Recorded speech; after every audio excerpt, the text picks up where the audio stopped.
नमस्कार, स्वागत है आपका ईश्वर इंडियन न्यूज में और मैं हूं आपके साथ शालिनी। आइए बढ़ते हैं आज की बड़ी खबर की ओर।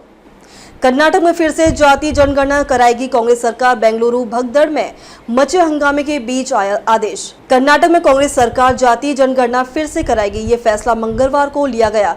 पहले 2015 में भी जाति जनगणना हुई थी, लेकिन कुछ समुदायों को उस डेटा पर शक है। उनका मानना है कि वह सही नहीं है, इसलिए मुख्यमंत्री सिद्धारमैया और उप मुख्यमंत्री डीके शिवकुमार को 60 से 80 दिनों में ये काम पूरा करने को कहा गया है। पार्टी सूत्रों का कहना है कि बेंगलुरु में 4 जून को क्रिकेट फैंस की भगदड़ में 11 लोगों की मौत हो गई थी, जिससे सरकार पर सवाल उठ रहे थे। इस जाति जनगणना से शायद सरकार पर लोगों का ध्यान हट जाए।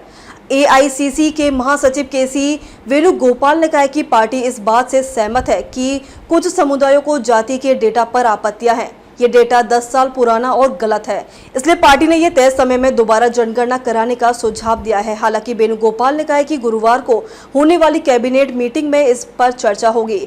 सिद्धारमैया ने कहा कि दोबारा जनगणना अनुसूचित जातियों के सर्वे की तरह होगी।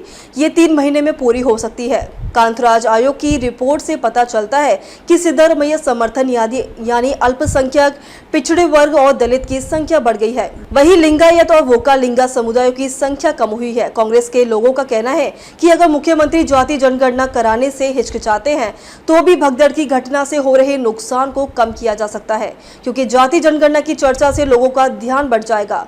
मुख्यमंत्री शिवकुमार ने कहा कि इस फैसले से लोगों को घर घर जाकर और ऑनलाइन जानकारी देने का मौका मिलेगा। उन्होंने कहा कि यह एक लंबा प्रोसेस होगा, इसलिए हम अगली कैबिनेट मीटिंग में रणनीति तय करेंगे। इसके बाद मुख्यमंत्री समय बताएंगे। कांग्रेस की कर्नाटक इकाई के अध्यक्ष शिव कुमार ने इस बात पर जोर दिया कि जनगणना सभी समुदायों को विश्वास में लेते हुए पारदर्शी तरीके से की जाएगी। उप मुख्यमंत्री ने भरोसा दिलाया कि नई जनगणना में हर समुदाय की चिंताओं का समाधान किया जाएगा और किसी को भी इससे बाहर नहीं रखा जाएगा। शिव कुमार ने भी सभी समुदायों और संगठनों के सर्वे से सहयोग करने की अपील करते हुए कहा है कि लोगों को हमारी सरकार के बारे में चिंतित नहीं होना चाहिए।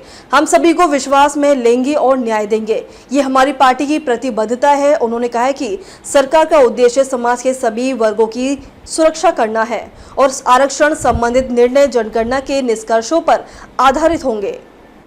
अब तक के लिए बस इतना ही। फिर होगी आपसे मुलाकात। तब तक के लिए नमस्कार और देखते रहिए ईश्वर इंडियन न्यूज।